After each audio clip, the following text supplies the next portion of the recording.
Nigeria's economy is expected to see a further slowdown in the second half of this year as it grapples with mounting number of headwinds threatening to exacerbate the country's poverty and unemployment levels. In spite of the headwinds bringing global economies to their knees, the Nigerian economy has been able to record a substantial growth rate of 3.11% in the last 1 year, going by the gross domestic product for the Q1 of first quarter of 2022. As Nigeria gears up for the upcoming 2023 elections, there are fears that many public officers may be distracted by electioneering activities to the detriment of project implementation and economic growth, as uncertainties may impact certain aspects of the economy. Joining me via Zoom again from Abuja to look at Nigeria's economic performance and, of course, burning economic issues, he is the partner and chief economist at PricewaterhouseCoopers, Dr. Andrew Nevin. Thank you so much for your time. It's good to have you on the show. Hello, it's always a great pleasure to be here. You know that. Yes, of course. And hello to all the viewers. I appreciate that. Now, the figure in from the CBN shows that we have a little bit of inflows of FDIs, 223.3 million in the first 5 months of the year, better than what we had last year. I just want to look around that. Does it mean that we are getting back to pre-COVID levels, or does it mean that we are getting to that level where confidence started returning to our markets in totality? Well, I still think we face a lot of internal headwinds, as you said there, and I don't think this should be taken as a small increase. I mean, I think, put out the number that we probably need $30 to $40 billion of investment from outside the country per year. I mean, in total, we probably needed at least close to $150 billion of investment every year, and 30 or 40 billion of that has to come from outside at minimum. So the fact that we have a slight uptick in the FDI flows, I mean, it's better than not having a slight uptick, but it's not nearly at the scale that the country requires. So let's not read too much into that. Let's not look at the basic issues affecting. Of course, we've talked about it even before now. That's the Russian-Ukraine crisis and all of that. And many say this could be a problem in waiting. That's talking about food crisis. Do you think Nigeria would be affected by this? We cannot stand alone in all of this. Well, I think we're in a very difficult spot because we have two things going on. One, we have the global developments, which we have no control over. So we have the terrible invasion of the Ukraine by Russia. Of course, people know that Ukraine is not only the largest food producer, particularly for wheat, but also a major producer of fertilizer. So you've had the cost of food go up, you've had the cost of fertilizer go up. And then the problem is we have tremendous capacity for agriculture, almost infinite capacity for agriculture in this country. I live in Abuja, of course, and all around surrounded by incredible productivity and potential productivity in agriculture. The problem is that because of the security situation in Nigeria, we're not producing as much food domestically as we should be. So I think there's been a lot of focus in agriculture. This morning I was on the call, for example, one of the major agricultural companies doing really interesting things to drive it. So the energy is there, the CBN's behind agriculture, the government's behind agriculture, and we were really starting to bear some fruit and make progress. Unfortunately, our own security situation tied together with the global developments puts us in a very difficult spot over the next number of months. Moving on. Now, the massive oil theft and all of that is also a threat to our external reserves. And at this time, we should be safeguarding that because of any issues that could pop up. At least we should be able to import for 8 months to a year. But what do you think about this continuous issues around theft of crude at this time where crude is even doing favorably well in the markets? Well, when I arrived in this country, there was production of 2.2 million barrels a day, and the population was about 25% less officially, right? So we now, the latest numbers you just showed on in today's program has us producing about 1.1 million barrels a day. I think we're subsidizing 400,000 to 500,000 barrels a day. The net amount of oil to produce wealth in this country or pay for imports is really very tiny, and I mean, it's an extraordinary thing. If you over the years, we've complained. So, for example, in 2016, we said the reason that we're having a difficult economic time is because the drop in oil prices, $30, $40 at the time. And we said, okay, we understand it. Now we have an oil prices between $100 and $120, and we're complaining that the economy is not functioning. And what it really shows is we do not have an oil economy. If we're producing 1.1 million barrels a day, it's about 400 million barrels a year, or about 2 barrels per Nigerian, which is, even at $100, is $200. That is not enough to support the economy. So we need to stop thinking of ourselves as an oil economy and move on to other things that are going to produce wealth for this country. But I mean, I think the fact that the onshore crude oil theft is so high is really highlighting this issue and making people realize that we've talked about it for years, but we need to move beyond oil and even stop thinking of it as a major contributor. Even in GDP terms, I think it's down as low as 6 or 7%. It may be lower in the next round. It's smaller than ICT. You take ICT and cultural industries together, I think it's up over 15%. So we have moved way beyond oil. It is not physically possible for this little oil to support this many Nigerians as they want to prosper and develop. Let's now see the CBN trying as much as possible to defend the currency. I'm worried. Do you think they will have enough reserves or enough liquidity to sustain this continuous defense of the naira?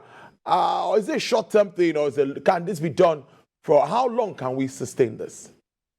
I don't know. I mean, we know what's happening now. If you look across many industries, they can't source. So even if you produce in Nigeria, you're going to have some critical inputs that you need to source from abroad. You might produce 80 or 90% of the value in Nigeria, but for your factory to run, you need some critical spare parts, you need some critical technicians that are paid in dollars, and the manufacturers can't source that. And then the whole production line comes to a halt. And we know airlines, for example, again, we've been in this situation before, have a massive amount of naira tied up in the country. Eventually, they're going to stop flying here if they're not able to get foreign exchange. So we want things that are only payable in foreign exchange. We're not earning enough foreign exchange. And of course, the system we've chosen is to have one where we ration it based on certain criteria, not always completely transparent to all of us. But I can tell you from the business perspective, we would be much better off in business if people at least knew they could source naira at a price. And of course, that's what we have. We have a parallel market and we have an official market. Whether you have access to the official market is not really well understood. So the current system is making it very, very difficult. And of course, it's related to where we began with the FDI, because I can tell you from an FDI viewpoint, the very first question that people have, whether it's a Nigerian diaspora or whether it's a completely foreign company, they're going to ask when they invest, can they get their money out? And when they understand the complexities of the foreign exchange system in Nigeria, a lot of them decided not to invest in Nigeria. And that's part of our big issue. So, I mean, we have been PwC for a long time among those calling for liberalized exchange rate. We understand some of the logic that the CB and others have had, but if you look at the results in the country, we're not achieving the economic prosperity that we know we can achieve. People want to invest in this country under the right conditions, and we're just not there, particularly on the exchange rate regime. As well as many will say the CBN has done, I spoke to an analyst earlier in the week asking about the impact of some of the initiatives instituted to address the forex crisis that we face as a nation. And they're telling me that no, it's like some of this seems not to be working. An example is the recent RT 200 FX policy. Now, do you think all of this are paying off? As of today, at the parallel market, a dollar is exchanged for more than 600 naira. Well, I mean, we all understand the need for FX, and I think that what's happened in the market, the parallel market, as you say, over 600, we can't point to success in the FX market. So, I mean, our viewpoint is that if we need to export things. There are things that have to be imported into Nigeria: computers, machinery, telephones, certain. As I said, products that go into some of our manufactured goods. So we're not going to get away from importing, and we're not going to be import substituting those products very soon. So we need a certain amount of FX. What can we export? Well, agriculture is clearly an area. We have the big 5 crops: cassava, palm oil, sesame, cocoa, and one other I always forget on air that starts with C. Come to me in a moment. But the other thing we should be exporting is more services. I mean, the reality is our physical infrastructure is not going to be competitive on a global scale. We're not going to be able to export low-end manufactured goods and compete with India or compete with China or compete with Vietnam. But where we're very competitive is the export of high-value added services. So these are coders for employment, animation experts, business process outsourcing. I mean, we already export high-valued services. Some of them play in the English Premier League. Of course, Giannis Antetokounmpo is the superstar in the NBA and is probably the most valuable Nigerian export that we've ever had. So we can produce high-value-added services for the world, and that's what we can export now to fix our balance of payments problem. I like this. We're able to touch on so many issues, burning economic issues, and we could do this all day because there's a lot to talk about in Nigeria. Now, do you also agree that further flexibility, I don't want to use the word devaluation of the Naira, but that is what it is. Would you think that would help open up? At this moment, we need investments one way or the other. Scarily, we are moving to an election year. Yeah. No, we are. I mean, an election always complicates everything. But I mean, the reality is we're a highly international economy, global economy already, particularly on the people side. I mean, our biggest export is Nigerian grains. The diaspora across is the biggest source of foreign exchange, of net foreign exchange. We wrote the paper on that in 2019. So we should embrace an open economy because it's been highly, that's the part that's a real bright spot for us on that. What we're saying is we can export Nigerian grains while people remain in Nigeria. And COVID has shown more and more things can be exported staying in place. So we're already having success in that area. And one of the reasons it can work is it doesn't need the high capital investment that building new factories or industrialization requires. I mean, the average cost to put someone in a seat working here for Microsoft or working here for a company like Tech Experts or Outsource Global is less than $15,000, maybe as little as $10,000. Whereas to make an industrial job takes $300,000 worth of investment. And given Nigeria's track record in being kind to investment and producing returns to investment, there aren't a lot of companies that are prepared to spend $300,000 for one industrial job in Nigeria. But there are a lot of companies prepared to spend $10,000 to $15,000 to produce a high-value export person like Outsource Global. I mean, incredible company. I think up to 1,600 seats of educated young Nigerians doing business process outsourcing for British companies, for UK companies, for European companies, earning FX for Nigeria. Now we can scale up. And one of the reasons we can scale up the export of services is because you don't have to go through the physical infrastructure. So if you can imagine if we were in, even quite close in Ogun State, with trying to export manufactured goods. We all know the incredible cost and complexity of doing logistics in Nigeria. So you have to get the necessary parts to the factory, some of which would come from abroad. So they're going through the port system. We know the situation in Apapa. And then once you've produced the manufactured goods, you've got to be able to find the market for it abroad, despite the fact many populations are shrinking around the world. Even if you have the market, you have to get it from the factory in Ogun State, through the port again, through the road system, through the port system, and eventually to the client. And that we are not competitive in that. And I can't see us being competitive in the next 5 to 10 years at an absolute minimum. But we are competitive at exporting services where there's no physical goods moving across the border. We're showing that already. And what we're going to put out a major paper soon, I hope this month, is to make this argument in a very structured way. To say this is the number one thing we can export. I think in the paper we put on the table, we should be looking to have 2 million young Nigerians inserted in the global value chains, earning FX for Nigeria. If we were able to do that, we would solve our balance of payments problem, and you'd see the Naira strengthen.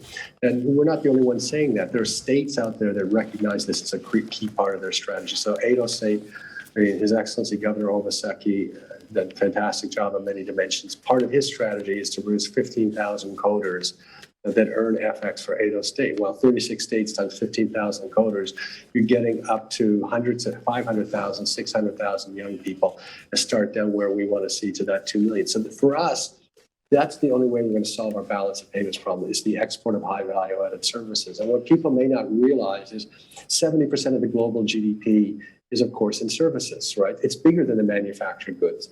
And moreover, because of COVID, we can recognize that there are many more things that can be done remotely. So the opportunity for Nigerians to insert themselves into high value added global value chains is right here for us for the taking. I mean, even our conversation, you remember the days pre-COVID, I would drive, rainy season, very difficult drive from VI up the road to TVC. It took a long time, very stressful. whether it's going to make it or not make it, this my makeup coming on.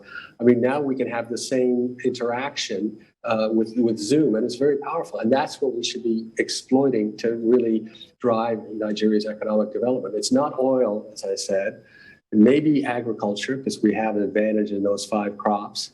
But it's not manufactured goods because we're not competitive on a global scale. It can't be in the medium term.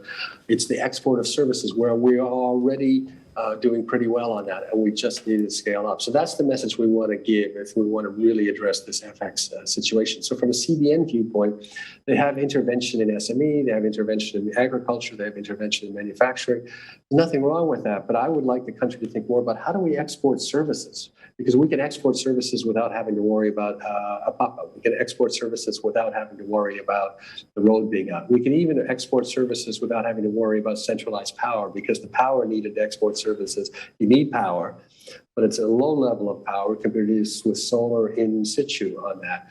Of course, we needed devices. We need to invest in our young people, but that's the only solution we see to Nigeria's economic balance of payment problems is the export of high value added services. Great stuff there. I must thank you so much, Dr. Andrew Nevin there, the partner and chief economist, PricewaterhouseCoopers. Do enjoy the rest of your day. I appreciate your time. Thank you, Tolo.